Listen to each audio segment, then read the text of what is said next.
Quebec isn't just about winter and old towns. It's a place built by violent forces, both natural and human.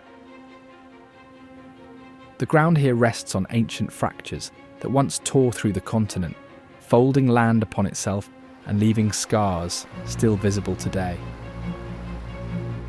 Ice carved the valleys, rivers deepened the wounds, and people built their lives on shifting ground that never stopped moving.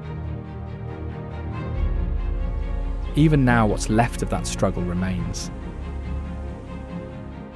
In Val-Jalbert, an industrial town that vanished overnight still stands,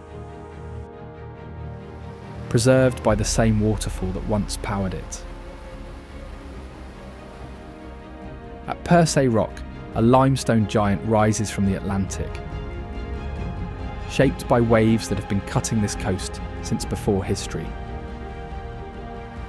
And Mont-Morency Falls keeps eroding the same cliffs that supported Quebec's first settlements. Stay with me as we uncover Quebec's most extraordinary wonders, where rare discoveries and forgotten mysteries might change the way you see this state forever.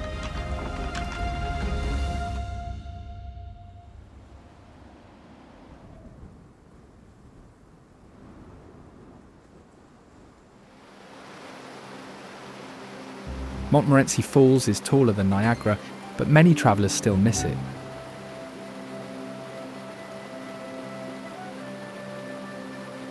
Water pours over Precambrian gneiss rock that formed long before the Ordovician period.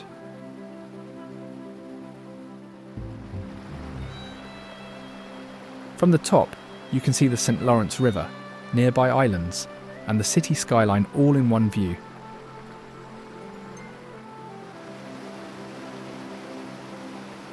A suspension bridge crosses above the drop and gently sways as people walk across it.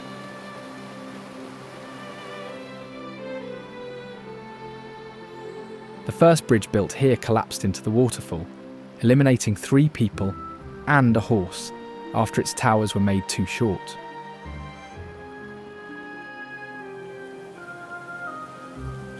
From some angles, the flow splits into 3 separate streams, though photos usually capture only the main one.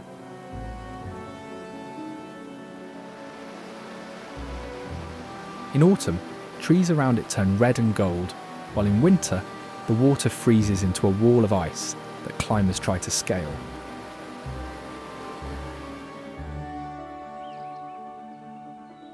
Val-Jalbert started as a pulp mill town and was once considered a model village with electricity and running water.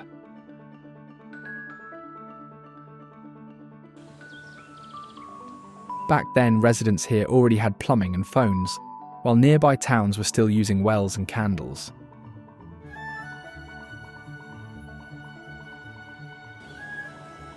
Ouietchouan Falls thunders right beside the dwellings, so loud that people once complained it kept them awake every night.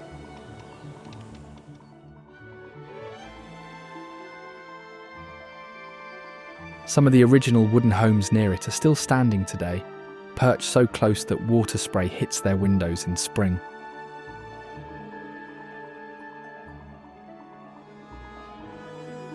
The mill shut down suddenly when pulp demand dropped, and the town emptied almost overnight.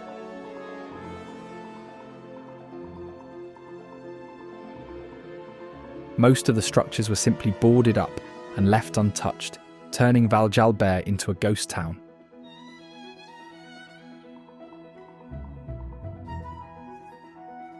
Visitors report hearing random voices or piano notes from empty houses, with some swearing the town never fully rests.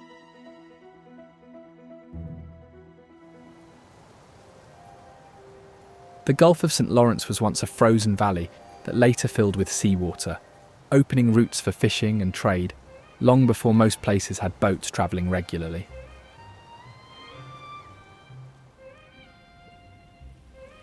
Fresh and salt water mix here, creating rough waves and swirling currents that test even experienced sailors.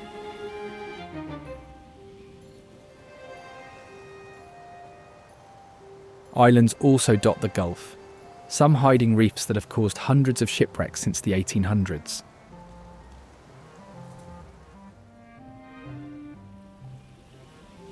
Below it, marine life survives in sheltered areas of salty zones where ocean currents bring nutrient-rich water from the north.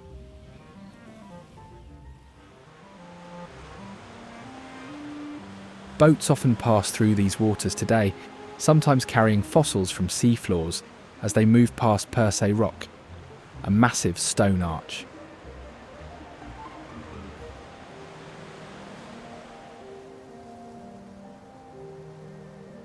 Percé Rock is a limestone monolith that separated from the mainland and now stands on its own in the Gulf of St. Lawrence.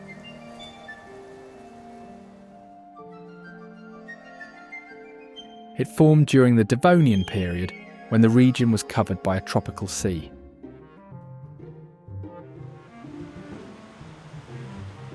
Sailors in the 1600s reported seeing 4 arches carved through the rock by waves, but today only one can be seen.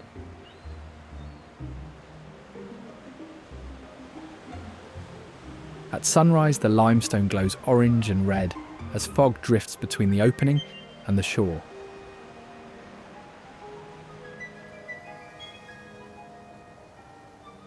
The rock holds fossils of brachiopods, trilobites and corals that lived when this was an underwater reef.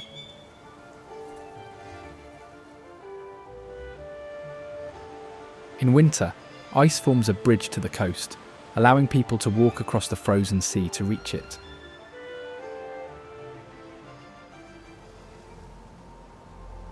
Just offshore lies Île Plate, a flat rocky island exposed to the same strong winds and rough waters.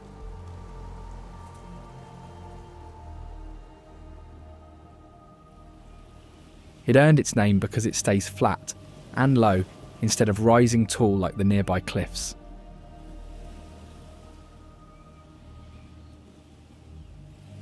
Seagulls circle the rocky edges all day, diving into waves and fighting over fish.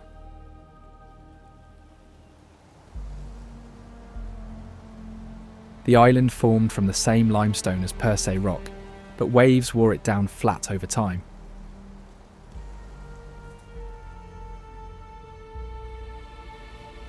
Water crashes against all sides since there's no protection from wind or storms.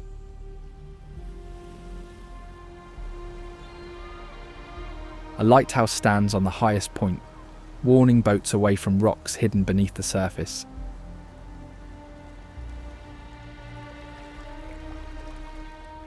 Furthermore, grey seals swim in the cold waters around the island, lifting their heads to watch boats pass.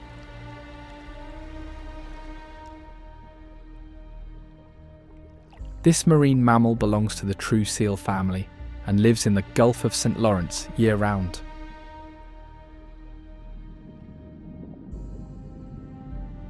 Adults can dive deep and hold their breath for an hour while hunting fish in complete darkness.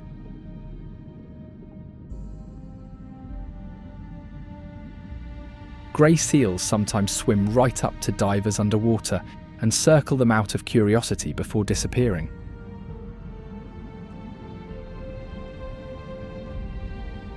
Their scientific name means hooked-nosed pig of the sea because males have curved snouts that look like horse heads.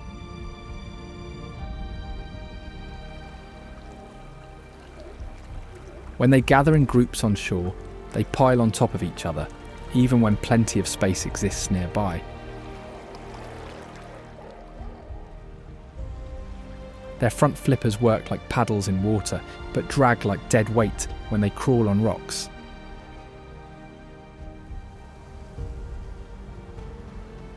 Magdalen Islands form an archipelago in the Gulf of St. Lawrence, where fishing families have lived for generations.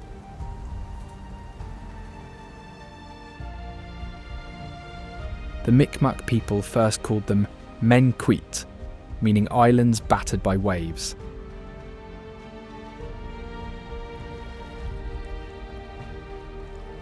Seven main islands link through sand spits, shaped over time by shifting currents.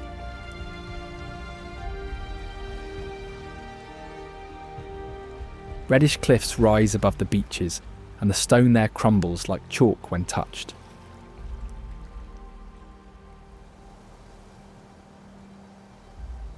Their colour comes from iron in the sandstone that oxidised when this land was once a desert.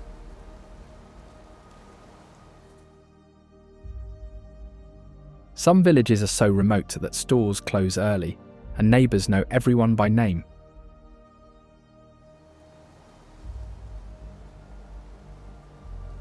Wildlife thrives in quiet coves and rocky shores where ocean currents deliver a steady supply of food.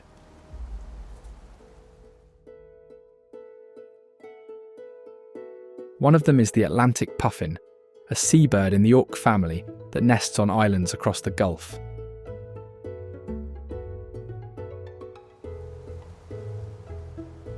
These puffers are part of the same group as razorbills and muries, diving birds that use their wings like flippers underwater.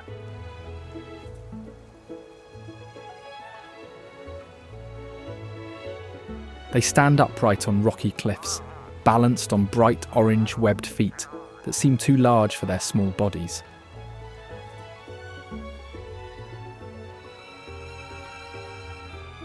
Their faces appear almost painted, with black caps, white cheeks, and triangular patches of blue-grey skin around each eye.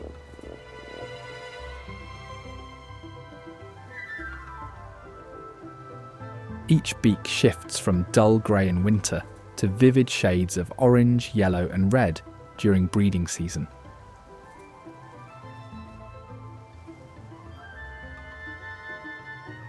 Their small dark eyes sit inside orange rings, making them look constantly surprised or confused.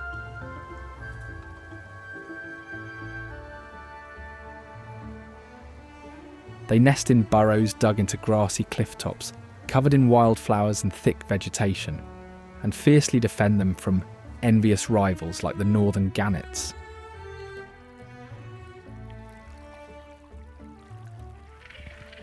This seabird belongs to the Sulidae family and is the largest species in the gannet group that lives along the Atlantic coast.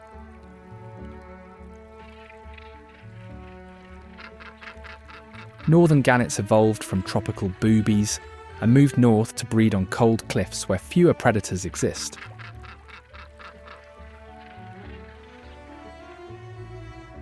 Their heads and necks glow butter yellow during breeding season, as if painted with a brush.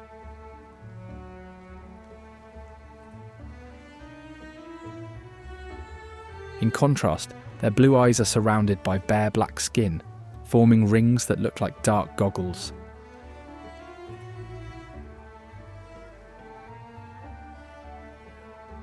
Juveniles start out completely grey-brown, with white speckles, and take 5 years to turn white like adults.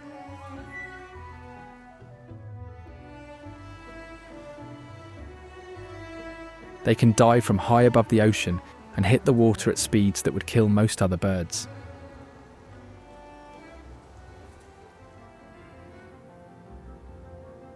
Beaumont is a small municipality of about 2,900 people located on the east of Lévis.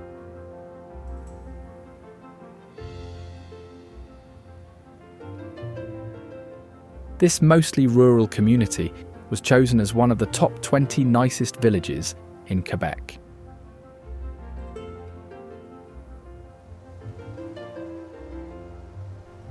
The town was settled during the French colonial period, when the seigneurial system divided the land into long strips.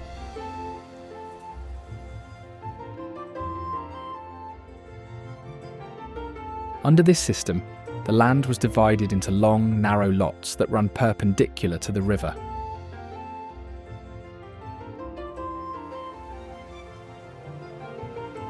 A Catholic church is the centrepiece of this rural farming community, typical of Quebec villages.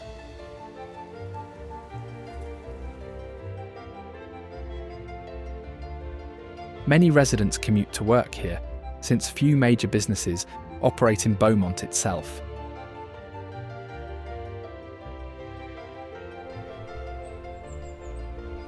Inland streams also flow through the nearby limestone cliffs, forming Mayu waterfall just beside the village.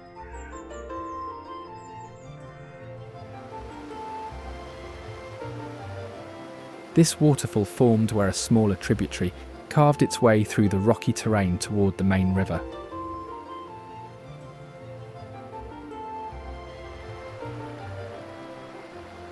It was later discovered by early French settlers as they explored inland from their riverside settlements.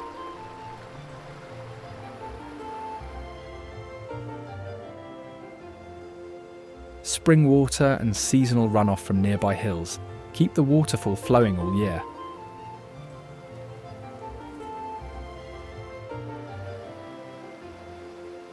Moss and ferns grow on the wet rocks beside the falling water, creating a miniature ecosystem.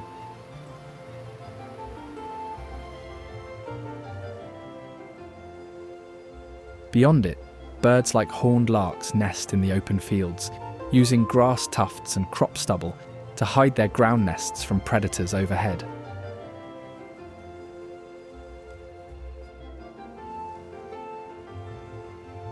These birds belong to the Alaudidae family, the only true lark native to the Northern Hemisphere.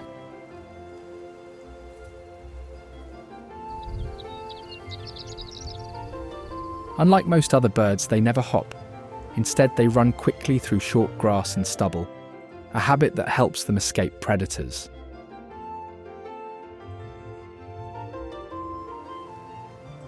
Their eyes, set within the yellow stripe on their faces, give them a wide field of vision to watch for danger while staying close to the ground.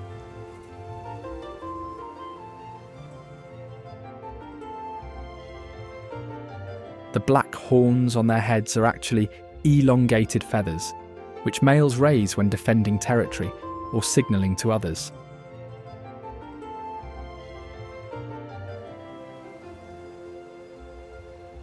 They also take dust baths in bare patches of soil, rolling around as if cleaning themselves with dirt, a behaviour that helps keep their feathers in good condition.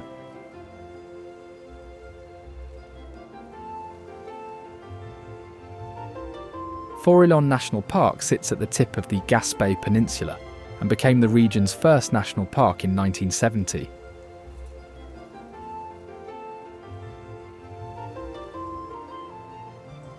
Its creation came at a cost. 225 families were forced off their land through controversial expropriations that shocked the community.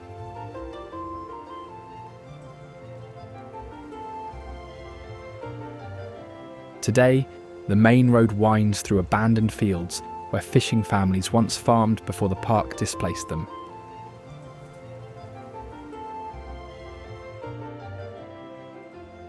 Along the coast, rocky cliffs display layers of seafloors folded during continental collisions.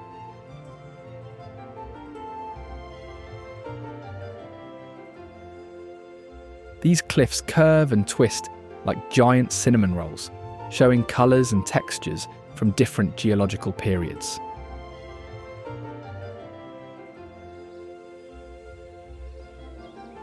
Further inland, boreal forest covers about 95% of the park, giving it a cool maritime climate, influenced by the Gulf waters.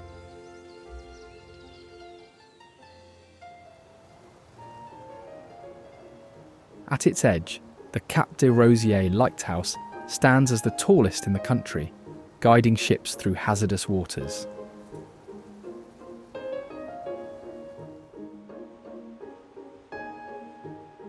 The lighthouse was constructed in 1858 after countless shipwrecks damaged vessels trying to navigate the rocky coastline and hidden reefs.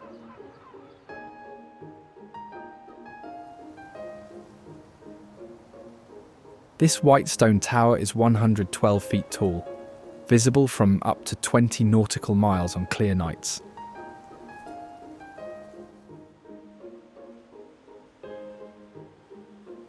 Early lighthouse keepers lived in isolation for months, maintaining the beacon while their families stayed on the mainland during harsh winters.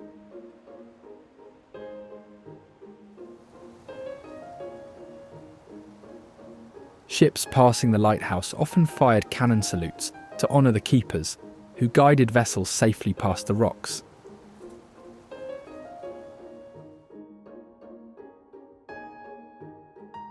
The lighthouse survived direct lightning strikes that shattered windows, but never cracked the solid stone construction.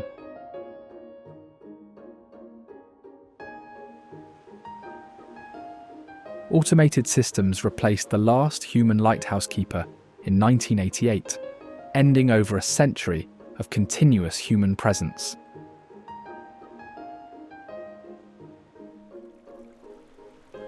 Black guillemots nest in the rocky crevices just below it, using the constant sound of waves and the foghorn as protection from predators.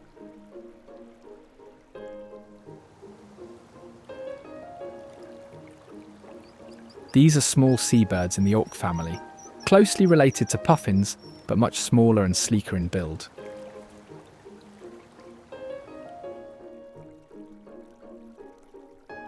Their plumage changes completely between seasons, turning from solid black, with white wing patches in summer, to mostly white in winter.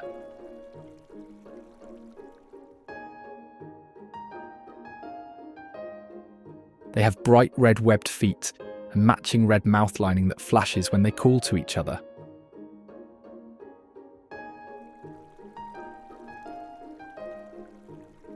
Like puffins, black guillemots can dive underwater, using their wings as flippers to chase fish through crevices and rocky channels.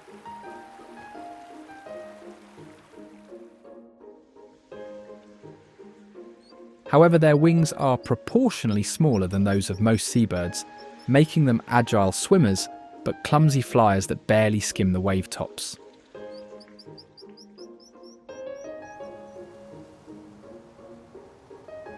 Robert-Bourassa Generating Station is one of the largest hydroelectric facilities on Earth, built into the rock of James Bay starting in the 1970s.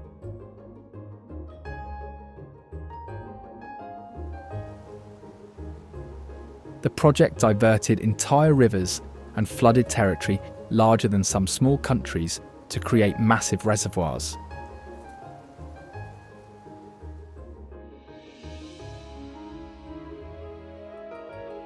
Workers carved the powerhouse directly into granite bedrock, creating chambers tall enough to fit a 16-story building.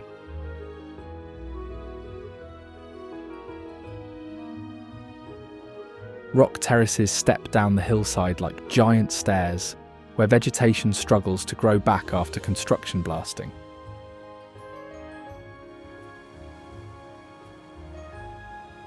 The station generates enough electricity to power millions of homes by channeling water through turbines buried deep in the mountain.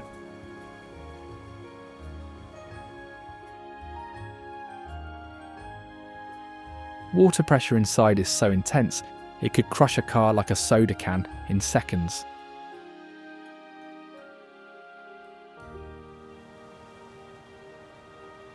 The reservoir system created new lakes where none existed before, changing the geography so much that old maps became useless.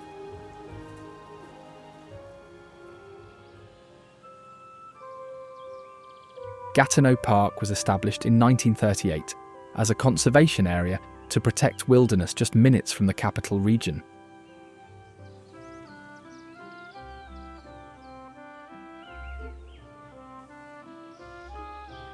The park covers rolling Precambrian hills, much of which early settlers cleared for farming and logging before the government bought it back to let forests recover.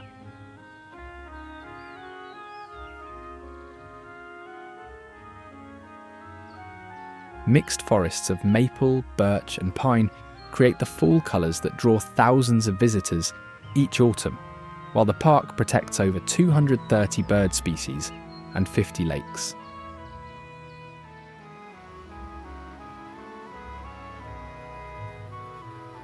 Among the hills, the moss-covered Carbide Wilson ruins can be found, an abandoned structure from a bygone industrial era.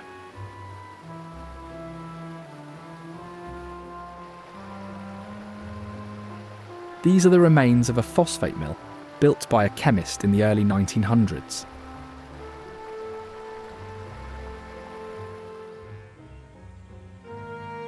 The mill used a phosphorus fertilizer process so experimental that workers never knew if it would explode or succeed.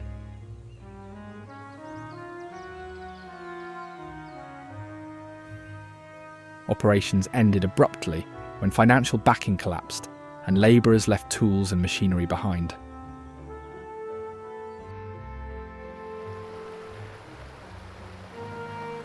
A waterfall rushes past the structure, the same water that once powered its grinding wheels and chemical vats.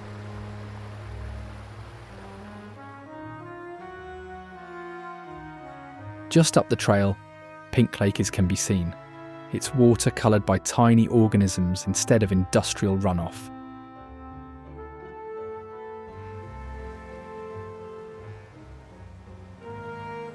This lake was named after a family who lived nearby, not for its colour, which often confuses visitors expecting pink water.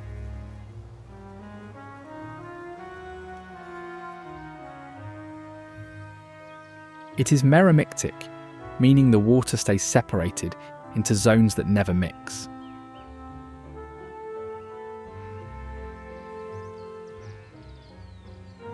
The lower zone has no oxygen, allowing pollen and sediment to remain preserved.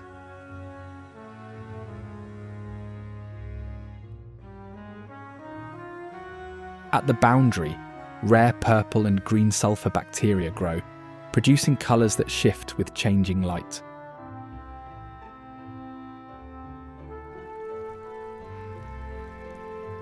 Around the lake, dense forest keeps the surface calm, disturbed only when wind moves through gaps in the trees.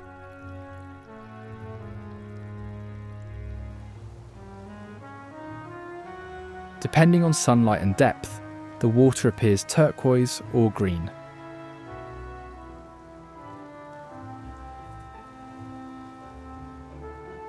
Above it all, black-capped chickadees call from hemlock branches, their voices echoing across the still water.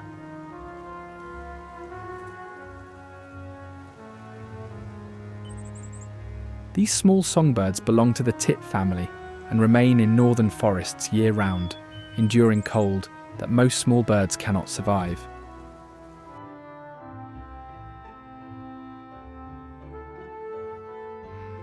Their black cap and white cheeks create a bandit-like mask, making them easy to recognise at feeders.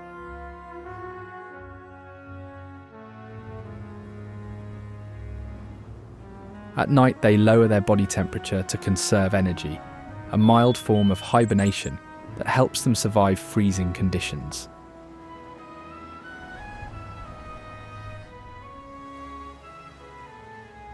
They often cling upside down on branches to reach insects that other birds can't access from typical perches.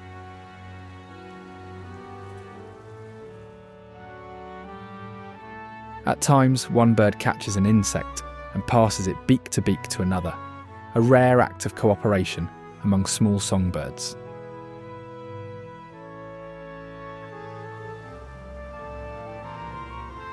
They spend much of their day on pine branches, frequently returning to the same favoured spots to watch over their territory.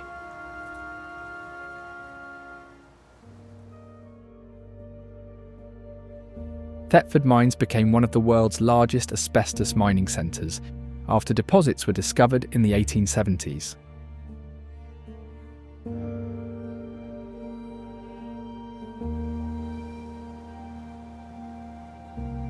The town grew quickly as companies brought workers from across Europe to extract the valuable mineral.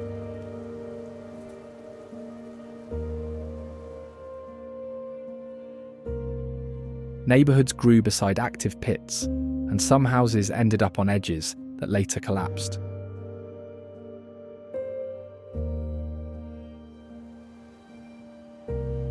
The open pit mines circle the town centre like giant craters, each carved deeper as companies followed asbestos veins underground.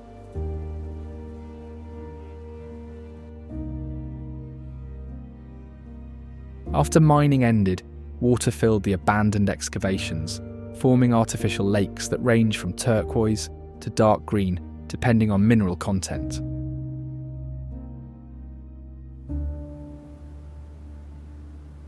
Some pits plunge more than 300 metres, making them among the deepest open excavations in the region. Old processing facilities remain abandoned, their rusted machinery frozen in place like industrial sculptures.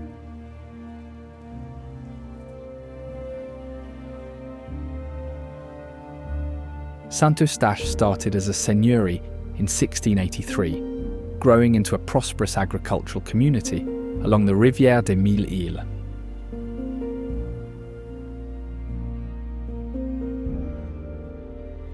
The village centre is organised around the church, with stone houses and commercial buildings from the 1800s still in use.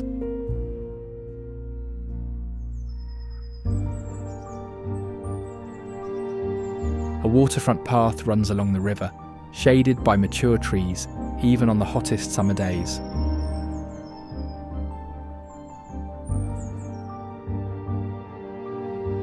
Green spaces and parks fill the gaps between older neighbourhoods and newer developments expanding outward from the town core.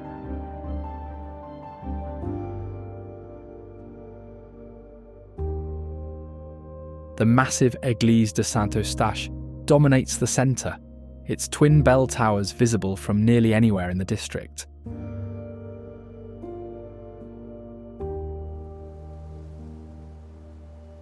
This imposing church was built starting in 1783, replacing an earlier wooden structure that had become too small for the community.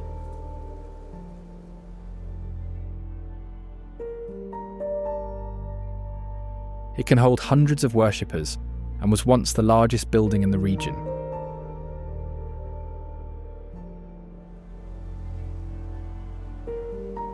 A statue stands between the bell towers on the front facade, overlooking the square where markets and gatherings take place.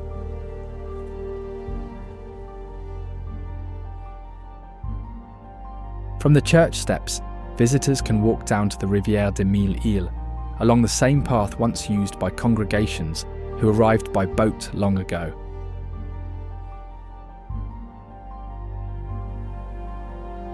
This island is a distributary channel that branches from the Ottawa River and loops around the north side of Laval before merging back downstream.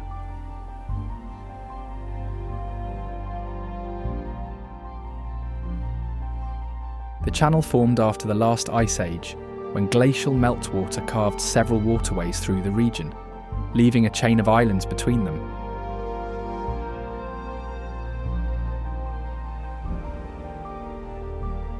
Water moves more slowly than in the main Gulf, making it safer for recreational boating and kayaking.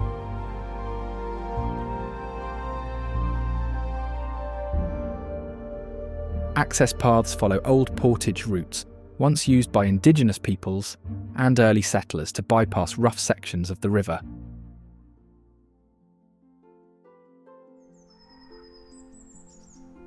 Saguenay Fjord was formed by glaciers that cut a trench into the Canadian Shield during the last ice age.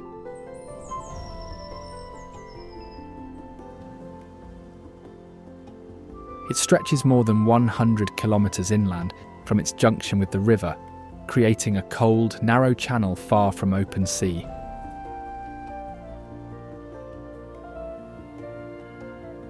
Early explorers once thought it led to the Pacific because it extended so far inland and was too deep for their instruments to measure.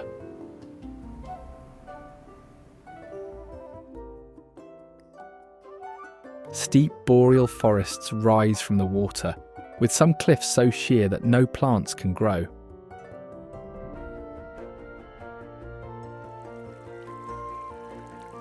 Tidal currents keep the water cold and salty, and depths exceed 275 metres, placing it among the deepest fjords outside Scandinavia.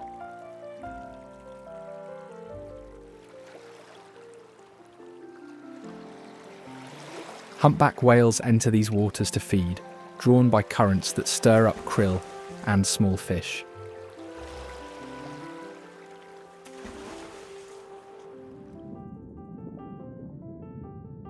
They are from the baleen whale family and use expandable throat grooves, which stretch like an accordion to take in massive volumes of water.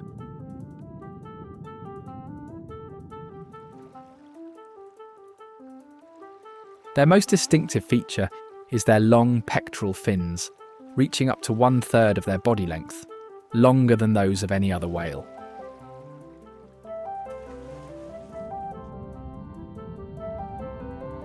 Knobby bumps along the fin's leading edge increase swimming efficiency by forming small vortices that reduce drag.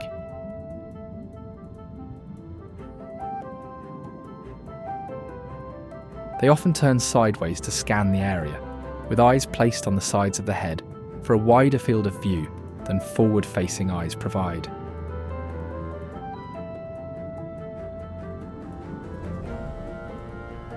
Mother and calf pairs remain close, with calves nursing on milk as thick as yogurt and rich in fat to support rapid growth.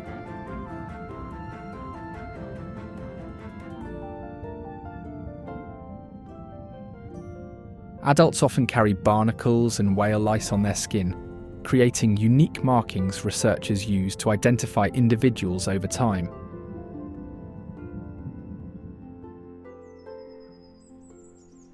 Grosse-Île was established as a quarantine station to prevent disease-carrying ships from bringing cholera and typhus epidemics into the mainland.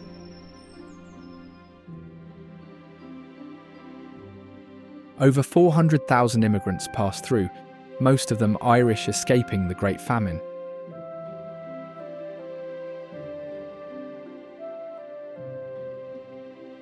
Maison des Infirmières served as the nurses' residence, where medical staff lived apart from others, aware they might contract the same illnesses they treated.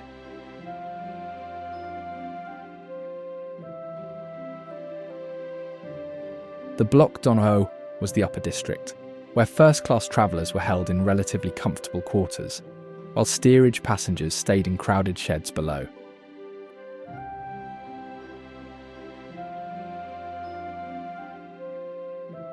The island became so dreaded that some ship captains tried to bypass inspection to avoid being detained for weeks.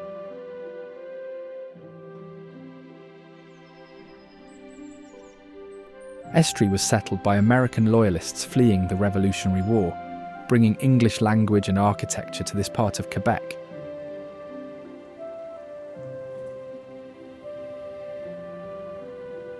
The region's name comes from east, reflecting how settlers saw it as the frontier beyond Montreal's farmlands.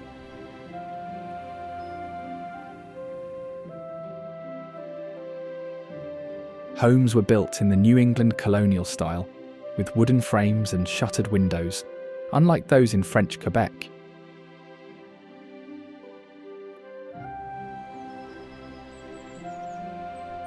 Pointed church steeples mark village centres, visible for kilometres across the farmland.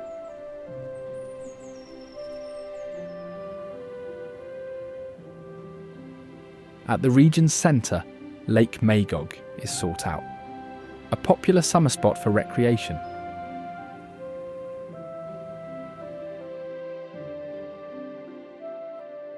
This attraction was named from an Abenaki term meaning great expanse of water, given by indigenous peoples who once fished and camped along its shores.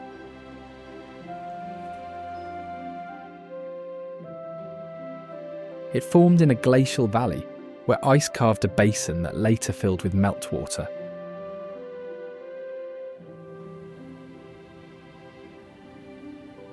At the lake's northern outlet, the town of Magog developed, where the river begins its journey toward the St. Lawrence watershed.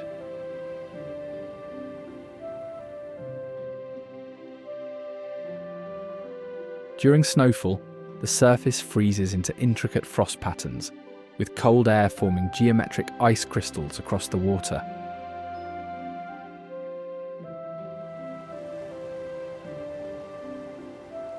Its depth and low temperatures keep the lake unusually clear, limiting the algae growth common in shallower lakes.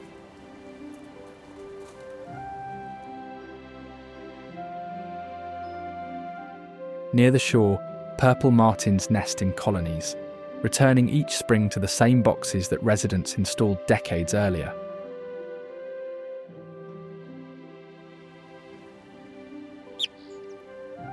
They are the largest swallow species in North America, part of the Hirundinidae family of aerial insect-eating birds.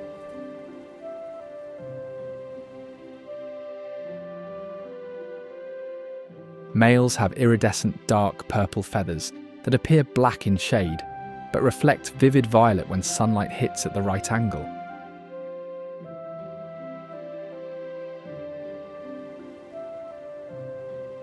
In eastern regions, they rely entirely on human-built nesting sites, occupying multi-compartment martin houses instead of natural cavities.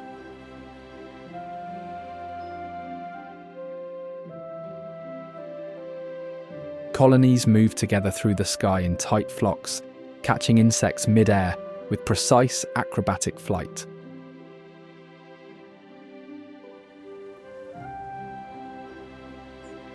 They perch briefly on branches before returning to the air, spending more time flying than any other perching species.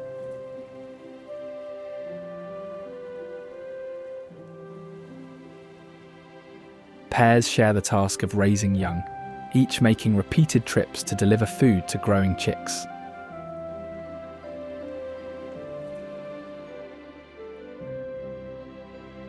They alternate quick wing beats with long glides, helping them travel efficiently to South America each fall, along routes like the Cherry River.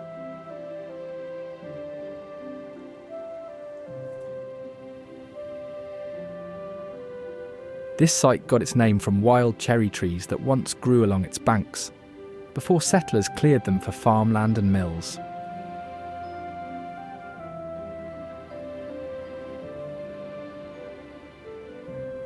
The river winds through wetlands where beavers built dams, forming ponds and altering its course several times over the years.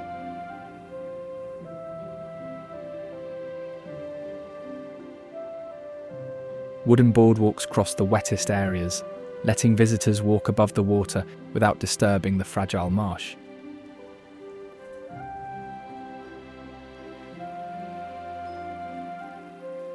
Kayakers follow the slow current, steering between floating vegetation that forms dense mats on the surface.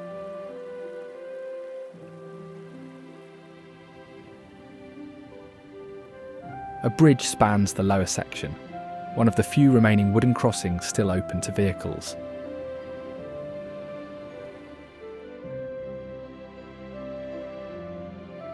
When the snow pours, the river freezes in places, but the flow keeps some sections open.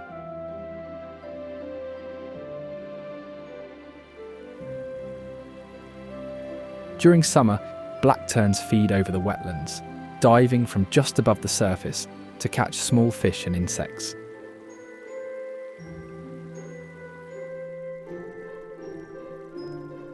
These are small marsh birds in the tern family, related to gulls but adapted to freshwater wetlands.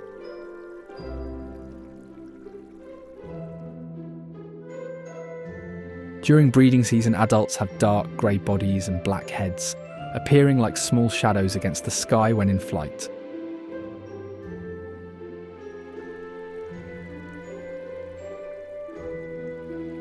They hover above the water by beating their wings rapidly, scanning for minnows and aquatic insects to catch.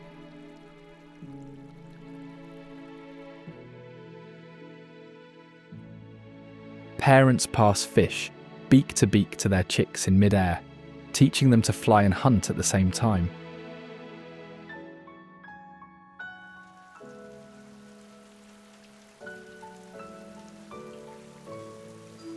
Hatchlings hide beneath the mother's wings when danger approaches, vanishing under her feathers.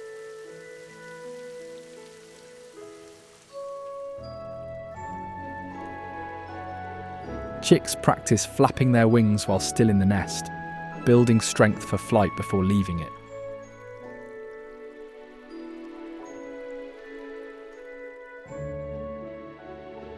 Adult blackterns continue this hovering hunt across wetlands in estuary until fall, when they migrate south, passing over Sherbrooke en route to coastal wintering grounds.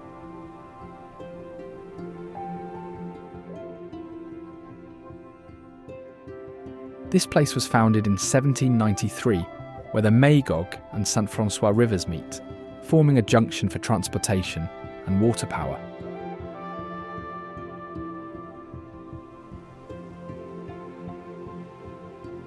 The city developed into an industrial hub in the 1800s, as textile mills harnessed river energy to operate machinery that employed thousands.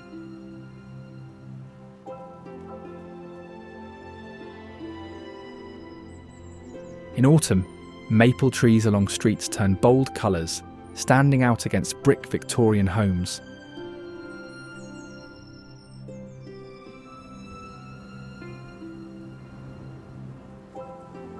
Districts retain their architectural styles from various immigration periods, with Irish, English and French Canadian elements reflected in building designs.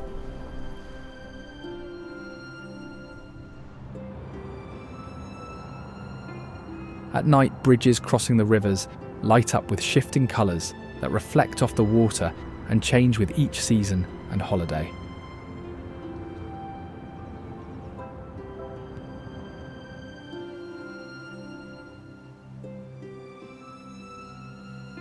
Lake Massawippi lies south of the city, offering residents a place to swim and sail on clear water.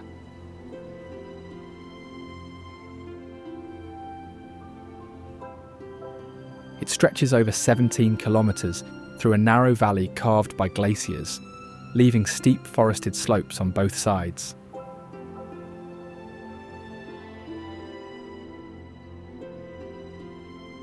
Its Abenaki name means deep water, a reference to depths that remain cold even when the surface warms in summer.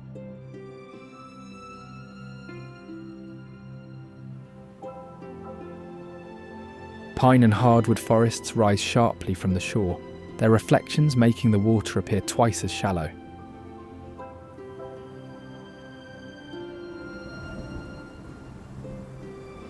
The lake also stays clear because its cold water stops algae from growing, unlike smaller nearby lakes.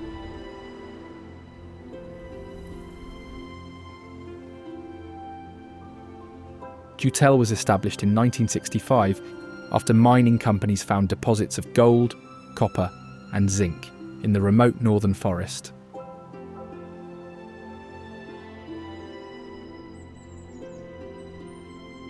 The town once had a shopping centre, bank, restaurant, post office and hotel, with roads and utilities built by the government, while homes were owned by the mining operators.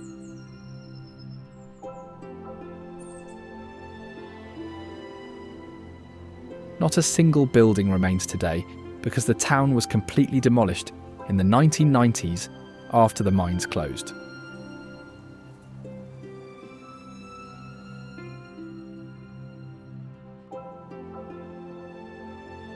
Workers removed all structures, filled the sewers and levelled the site, leaving only an empty airstrip.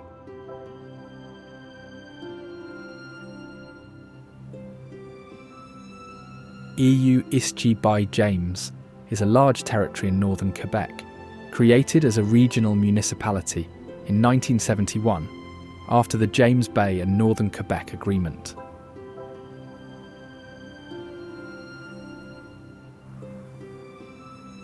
The region covers more land than many countries, stretching across forests, tundra, and numerous lakes formed by glaciers.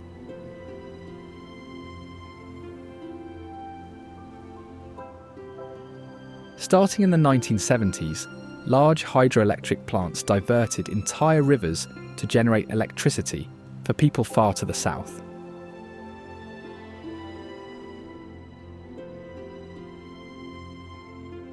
The dams created reservoirs so large that they changed the land and flooded areas where the Cree once hunted.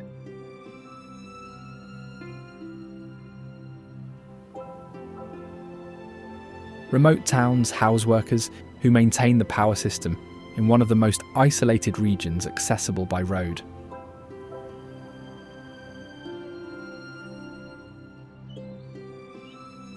Additionally, cold waters and harsh winds from Hudson Bay influence the waterways of this site.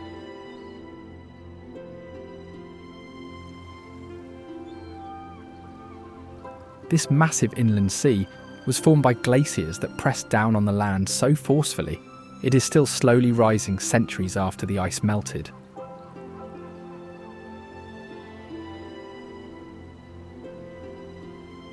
Early explorers thought Hudson Bay might lead to Asia because it cuts so far into the continent.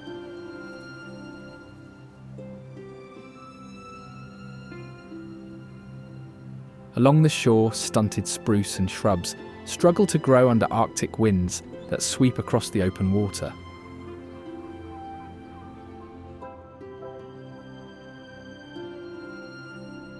The same forces have worn the rocky beaches, leaving rounded stones polished smooth over the years.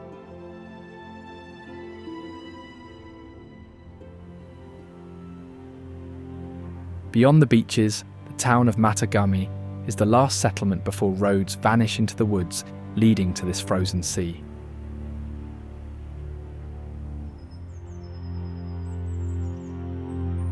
This town was built as a planned mining community after copper and zinc were discovered in the nearby rock.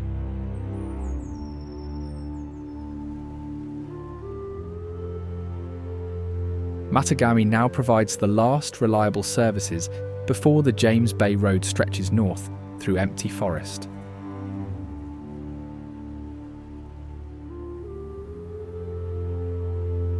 Its name comes from a Cree word meaning the meeting of the waters, where rivers converge and birds like the Bohemian waxwings gather.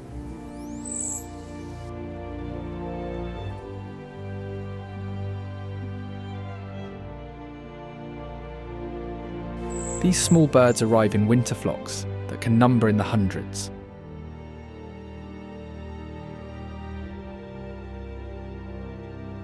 Their soft grey-brown bodies are accented with touches of yellow, white and red waxy tips on the wing feathers, as if dipped in sealing wax.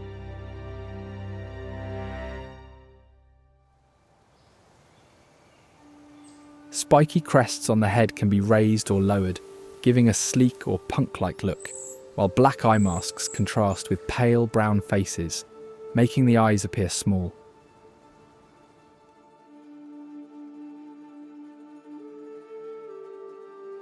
Feeding almost entirely on fruit, they sometimes strip whole trees bare when flocks gather.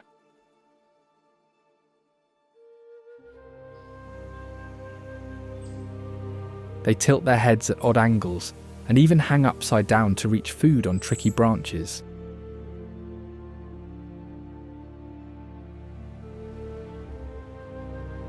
At berry patches, flocks often mix with cedar waxwings and robins, and all three species can become drunk on fermented fruit, flying erratically afterward.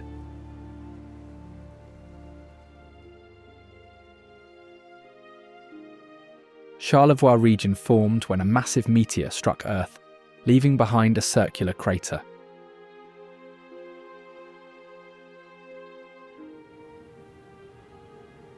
The impact fused rock and enriched the soil, allowing farms to thrive in places few would expect.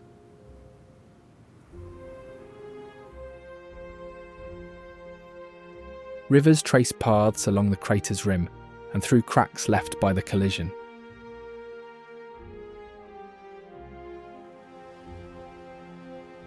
Dense forests cover the slopes, their thick canopies keeping snow from reaching the ground.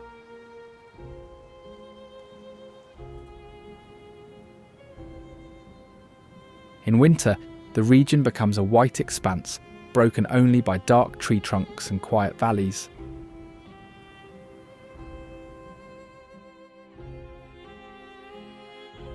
La Malbaie rests at the centre of this zone.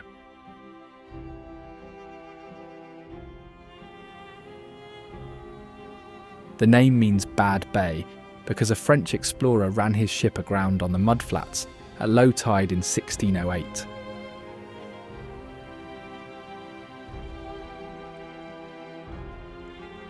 Scottish settlers arrived in the 1760s after Britain conquered the region, blending their customs with the existing French culture.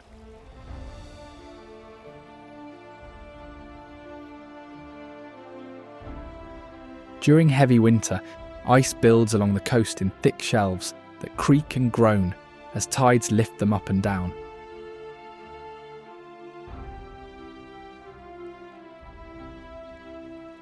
The frozen surface forms geometric patterns across the sand, creating figures that resemble abstract sculptures.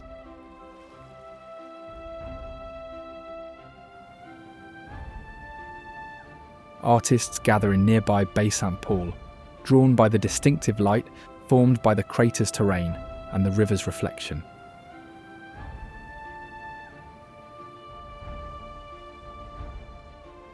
It was founded in 1678 as one of the oldest settlements in the Charlevoix region.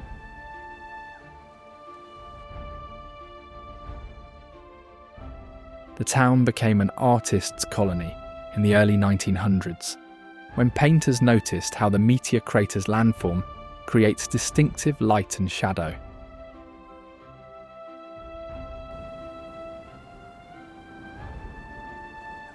Houses are painted in vivid colours that stand out sharply against the snow, a tradition begun when artists wanted their homes to reflect their creativity.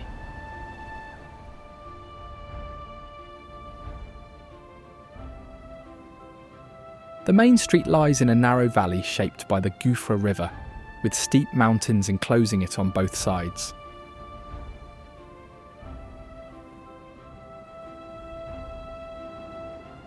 Winter snow also piles so much that some buildings have second-storey doors for entry when drifts cover the lower floors.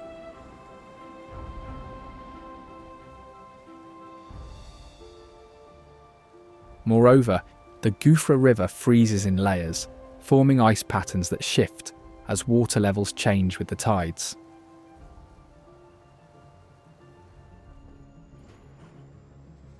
Montreal began as a French missionary settlement called Ville-Marie in 1642.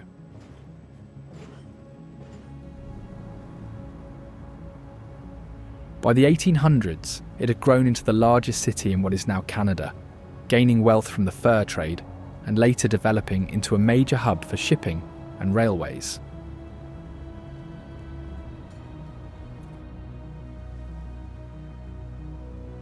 Today, downtown skyscrapers stand behind the old port, where cargo ships still dock.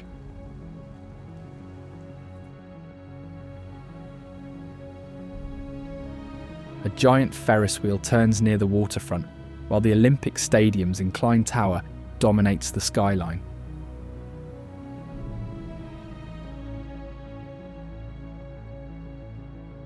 Moreover, Montreal City Hall also draws attention with its Second Empire style and green copper roof, which aged over decades.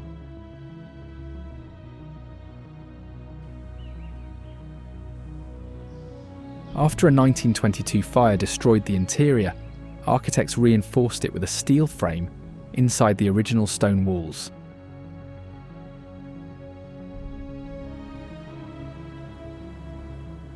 Snow can pile up over the city, but an underground network of tunnels links metro stations, shops and buildings, so people can travel long distances without going outside.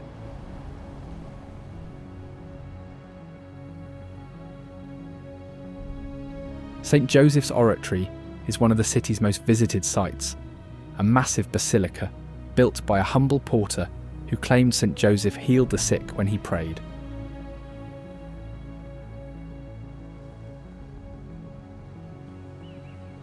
It started as a tiny chapel and eventually grew into one of the world's largest churches after people reported miraculous healings.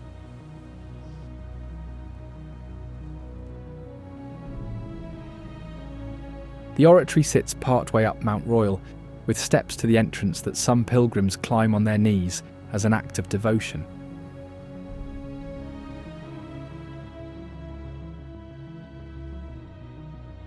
Its copper dome is among the largest in the world, second only to St. Peter's Basilica in Rome.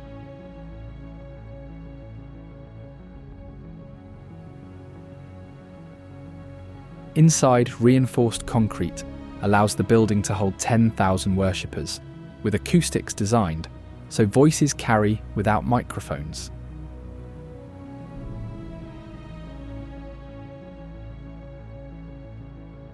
The exterior walls also house a museum filled with crutches and canes left behind by people who said they were healed.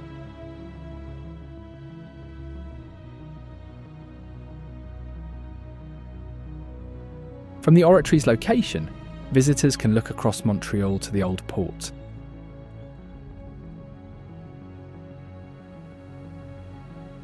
This waterfront was Montreal's economic centre from the 1600s to the 1900s, where ships brought goods from Europe and carried furs, grain and lumber back in return.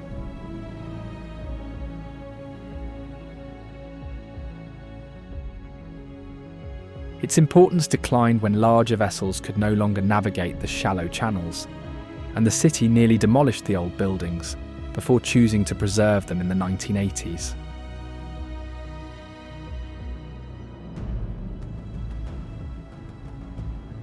At the edge of the port, a clock tower built in 1922 honours sailors who perished in World War I.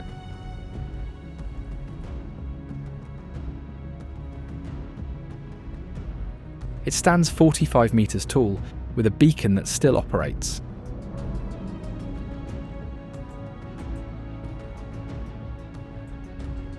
Cobblestone streets and grey stone warehouses now accommodate shops and restaurants in areas where workers once hauled cargo by hand.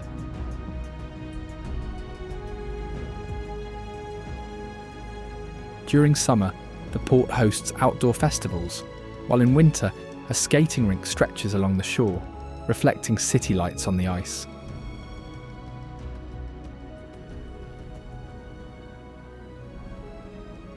Near the site, Montreal's modern stadium rises with its leaning tower.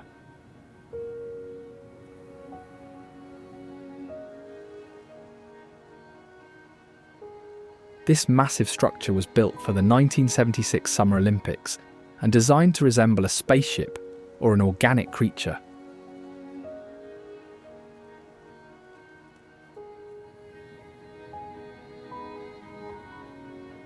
Its curved concrete forms create an oval bowl with no internal support columns, using cantilever engineering that was revolutionary at the time.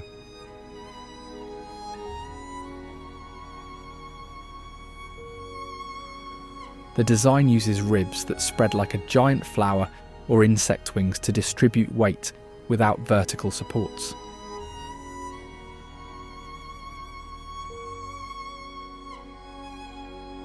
In addition, the inclined tower leans at a 45-degree angle and rises 165 metres, making it the tallest inclined structure in the world.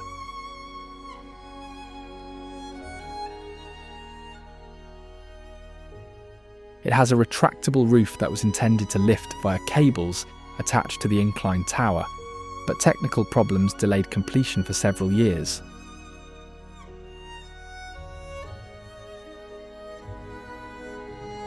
Jacques Cartier Bridge is a steel truss bridge that made it easier for people to drive to the stadium when it opened in 1930, bringing in larger audiences.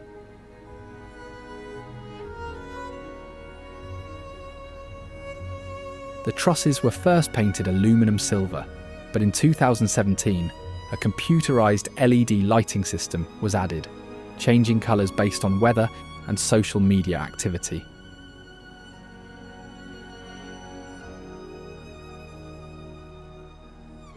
At night, the bridge becomes a moving light show, with colours pulsing and flowing along its entire length.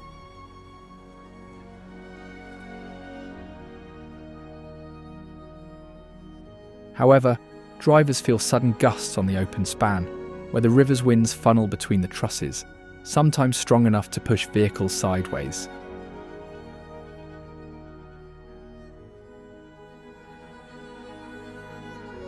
Gannets was founded as an iron ore mining town on Barbell Lake in the remote northern forests.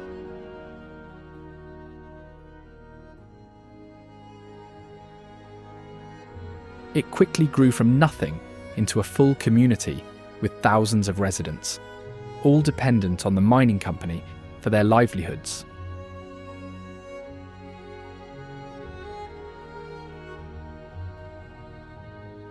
Soon houses, schools, churches, a hospital, and even a shopping centre with major retailers filled the settlement, despite it being accessible only by plane.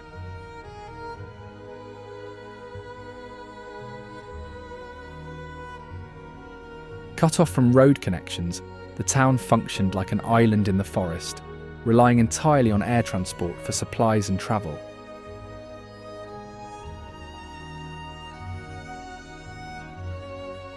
However, when iron ore prices collapsed and the mines shut down, the company gave residents only a few months to pack up and leave.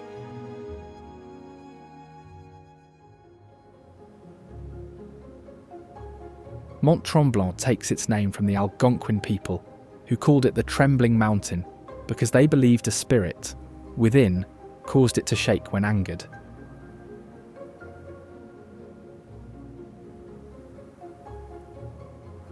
The area's transformation began when a wealthy American explorer reached the summit with seal skin-wrapped skis and vowed to create a world-class alpine village there.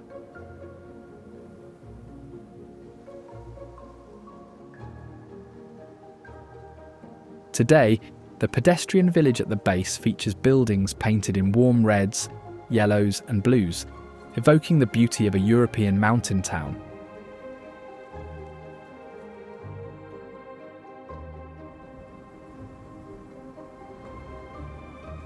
Its cobblestone streets remain car-free, winding between shops and restaurants that welcome both skiers and summer travellers.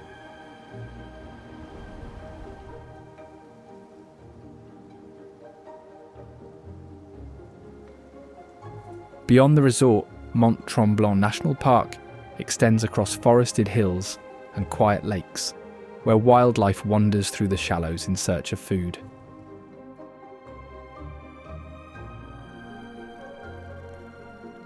This was Quebec's first provincial park, first designated as a forest reserve long before any ski resorts were built.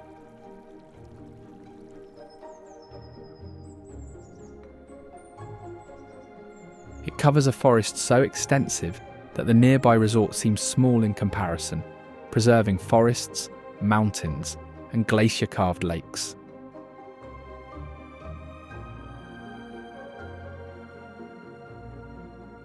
Because of this wide habitat, moose are a frequent sight, so common that drivers must stay alert for these massive animals crossing roads or blocking trails.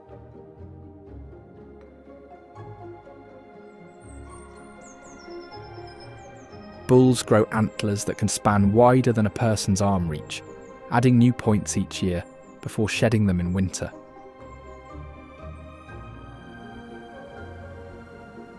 Groups of moose trudge through the snow, their long legs allowing them to move where smaller deer would sink.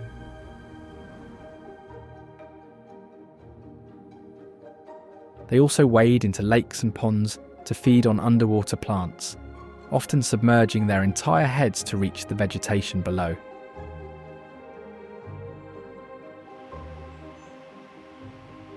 During fall mating season, males clash antlers in long, exhausting battles, hooking and pushing in displays of dominance.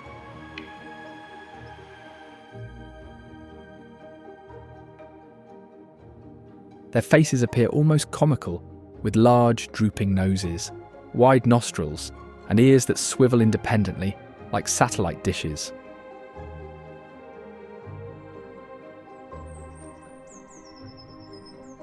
Young bulls spend their first summer hidden in tall grass, staying perfectly still when danger nears, even though they already match adult deer in size.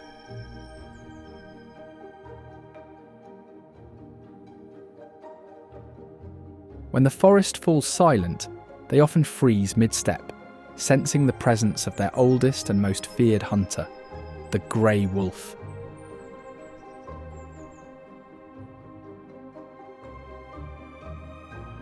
These wolves are the largest members of the canine family, related to dogs but with wild instincts that make them completely untamable.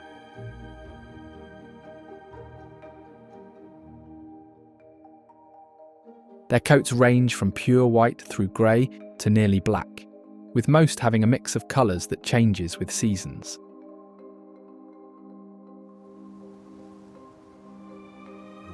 Wolves can detect prey from kilometres away using their sense of smell, which is 100 times stronger than human noses.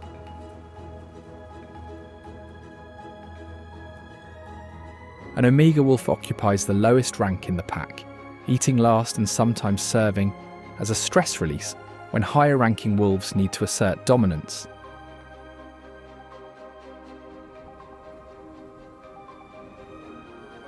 They then wander through the woods in purposeful single-file lines, stepping in each other's tracks to save energy in the snow.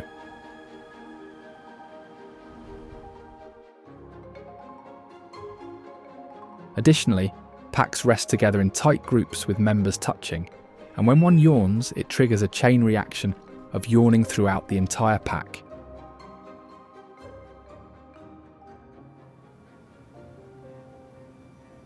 Cap-Santé Lighthouse was built to guide ships through a dangerous section of the St. Lawrence River, where currents and hidden shoals cause countless wrecks.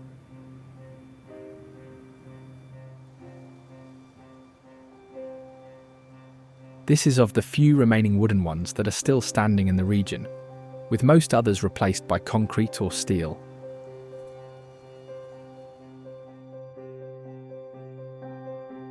It sits on a cliff overlooking the river, where the channel narrows and water flows very fast.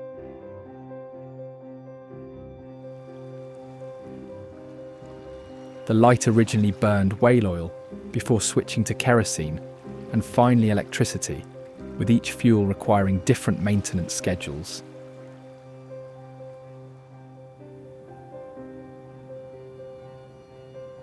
During spring ice breakup, massive chunks of ice pile against the cliff base, sometimes stacking higher than the lighthouse itself.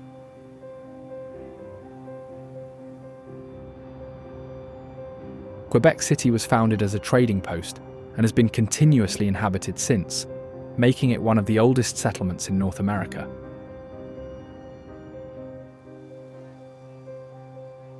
Visitors can explore narrow cobblestone streets, climbing steep hills, stone buildings that appear unchanged for centuries, and the defensive ramparts open for walking.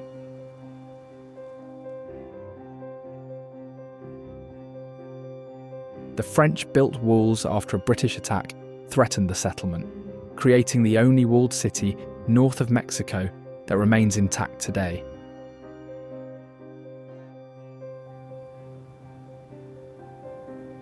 These walls encircle the upper town, with gates that were once locked each night to keep residents inside until morning.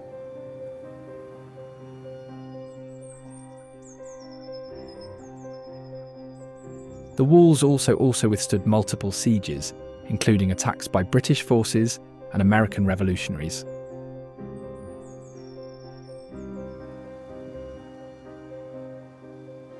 Later on, city officials planned to tear them down, but a governor persuaded them to preserve the structures, and today the towering Chateau Frontenac remains above them.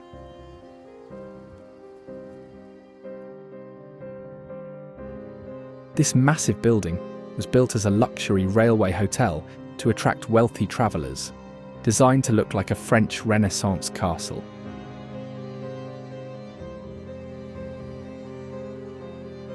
The chateau was named after the governor who defended the city against the British siege and built the first city walls.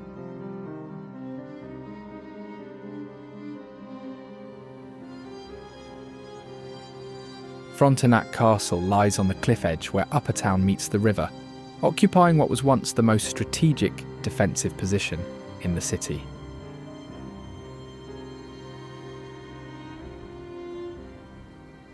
When snow falls, the chateau's copper roofs and turrets turn the building into something from a fairy tale, standing out against white-covered streets below.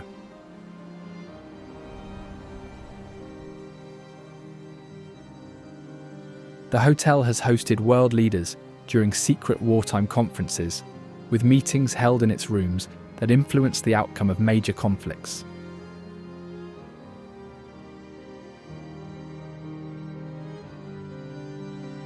Quebec's Parliament building is just beyond the hotel grounds, where provincial power replaced royal authority.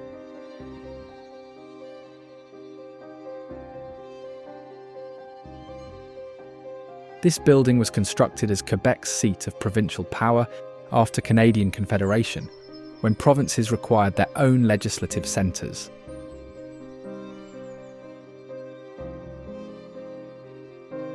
Its exterior showcases Second Empire architecture, featuring a central tower and statues of notable figures along the facade.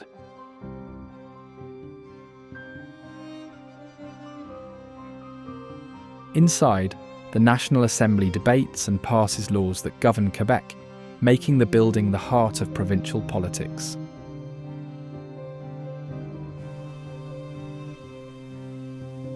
A fountain in front includes sculptural elements representing various aspects of Quebec's history and identity.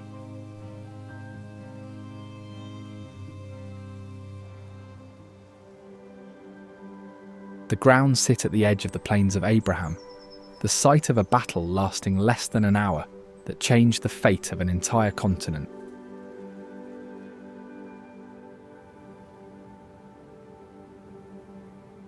This flat plateau became a battlefield when British forces climbed the cliffs at night, surprising French troops who had expected an attack from the river below.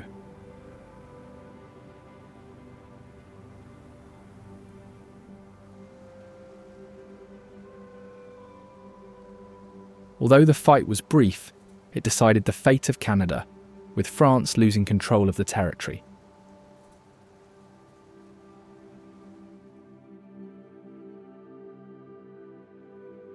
The plains now serve as an urban park, with walking paths and roadways crossing the open greens where armies once faced each other.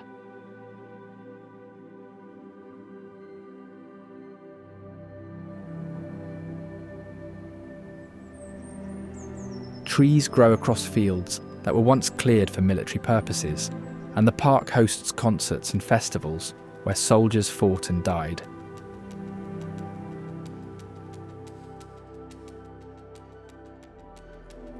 Rivière-à-l'Aigle was a small farming community settled by families who cleared forests to plant crops and raise livestock.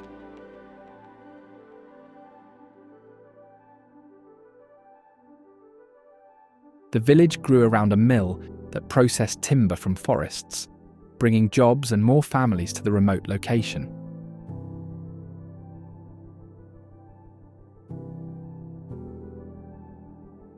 Brick structures were built to last, with walls thick enough to insulate against harsh winters and summers without modern heating or cooling.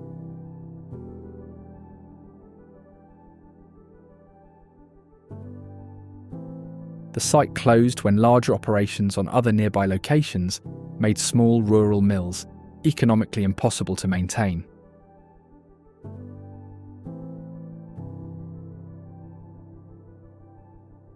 Families left quickly once jobs disappeared, abandoning homes they thought they would pass to their children.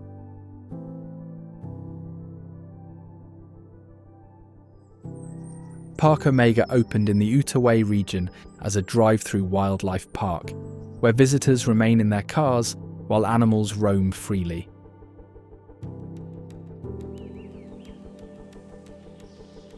The site occupies land once inhabited by Algonquin First Nations, with trails recognising their cultural traditions.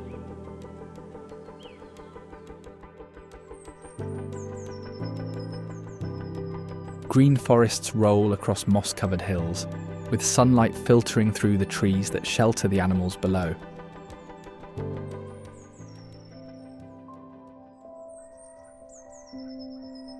One example is the Arctic wolf, a subspecies with pure white coats, unlike grey ones, whose coat changes with the seasons.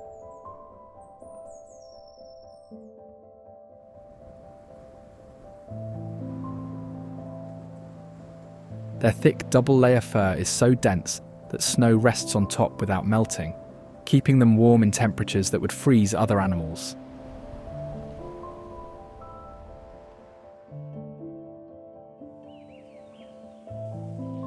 Arctic wolves can survive for weeks without food by slowing their metabolism, a skill developed for Arctic winters when prey disappears.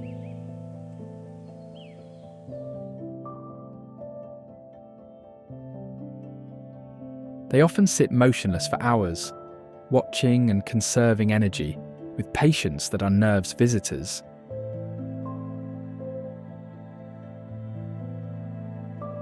Their faces feature shorter muzzles and smaller ears than other wolves, reducing heat loss in extreme cold.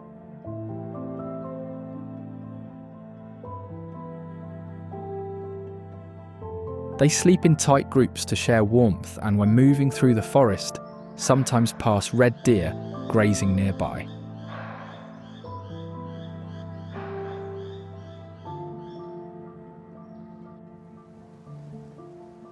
These deer belong to the same family as North American elk and can interbreed with them, producing hybrid offspring.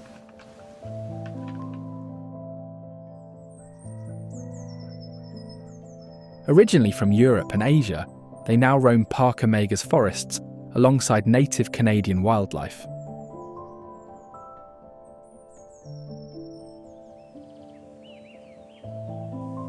Antlers' height go up to 1 inch per day during spring, making them one of the fastest growing tissues in any mammal.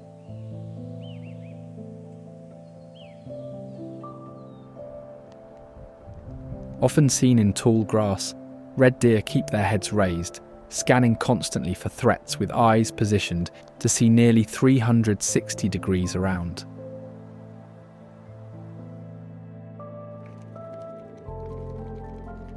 They feed on ground vegetation, using mobile lips to select specific plants, avoiding toxic species that could make them sick.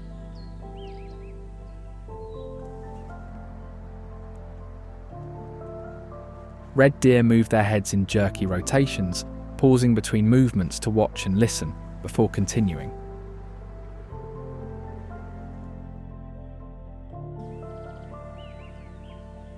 Meanwhile, young deer have spotted faces that fade with age, providing camouflage in dappled forest light.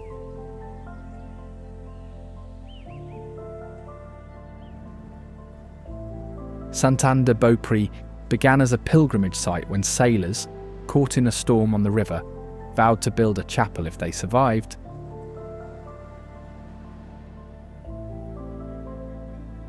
The present basilica is the 5th church constructed on this site, as earlier ones were either destroyed by fire or became too small for the growing number of pilgrims.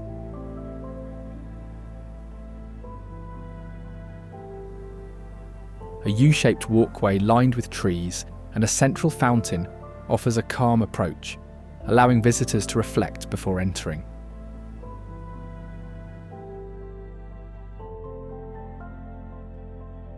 Its exterior is marked by twin spires and a golden statue above the entrance, showing St. Anne with the young Virgin Mary.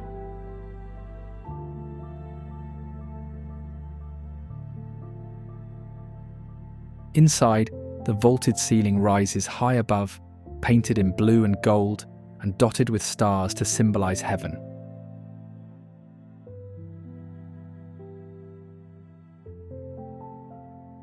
Along both sides, stained glass windows illustrate biblical scenes in glowing colour when touched by sunlight.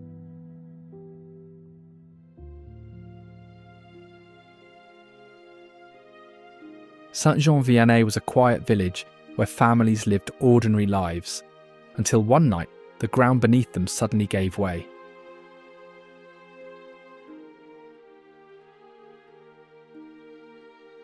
A massive landslide struck suddenly, liquefying the clay soil and sending homes sliding into a growing crater.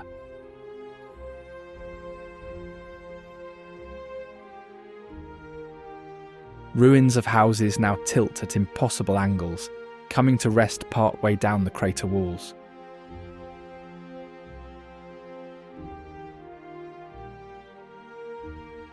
Roads cracked and fell into potholes as the ground collapsed, with sections of pavement now standing vertical.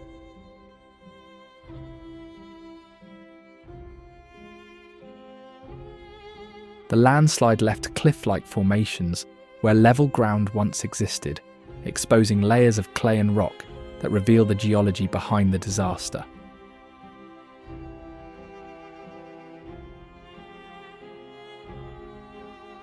After the disaster, the entire village was declared uninhabitable and abandoned, and survivors were relocated, forbidden from rebuilding.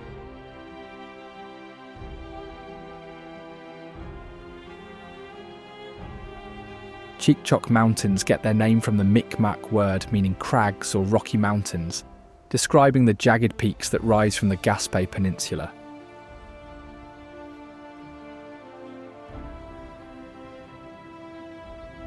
Mountains rise steeply from the lowlands, with over 32 peaks climbing above treeline into alpine tundra zones.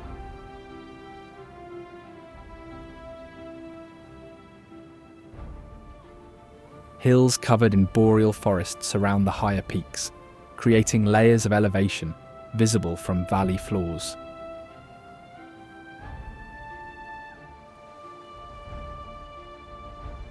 Fog and clouds also constantly shroud the mountain tips, sometimes sitting so thick on the plateaus that visibility drops to arm's length.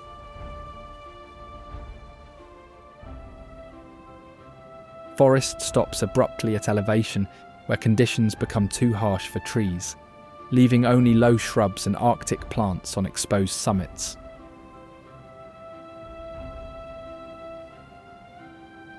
A roadway winds around the mountain base through valleys, offering glimpses of peaks rising above the forest canopy.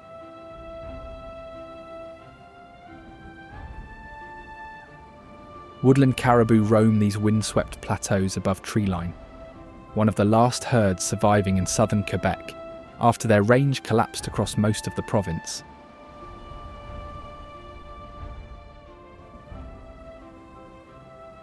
Both male and female grow antlers, unlike other deer, where only males develop them.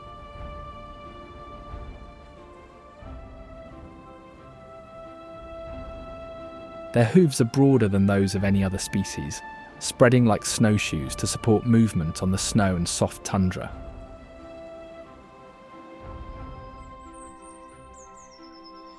They cross grassy alpine fields in a high-stepping gait, lifting each leg almost comically with every stride.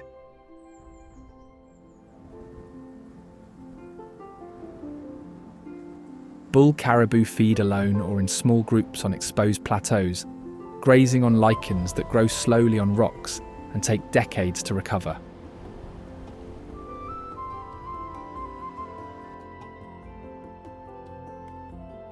Up close, their faces reveal unusual features, including a fully furred muzzle that shields against freezing winds, unlike the bare noses of elk or moose.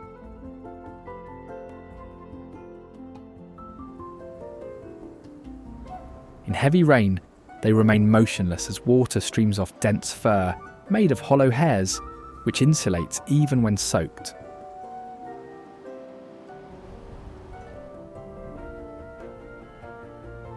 Granby grew as a textile manufacturing centre, with mills employing workers who lived in neighbourhoods built specifically for factory families.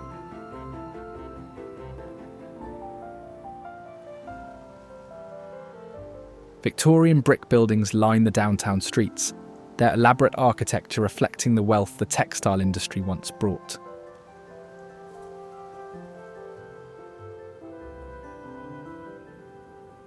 Roads radiate from the centre in a grid pattern, with tree-lined residential streets connecting to the commercial core.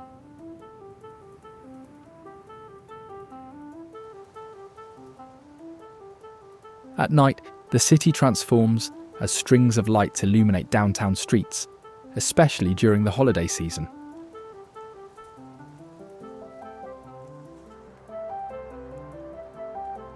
Granby Zoo became the city's most famous attraction, starting as a small municipal park and growing into one of Quebec's largest animal parks.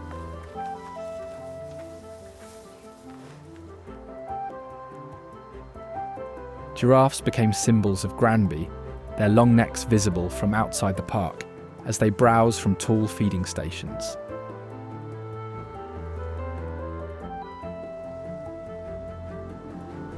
Herbivores graze on grass in large paddocks, designed to mimic African savannas, with zebras, antelopes, rhinos, and even flamingos sharing the space.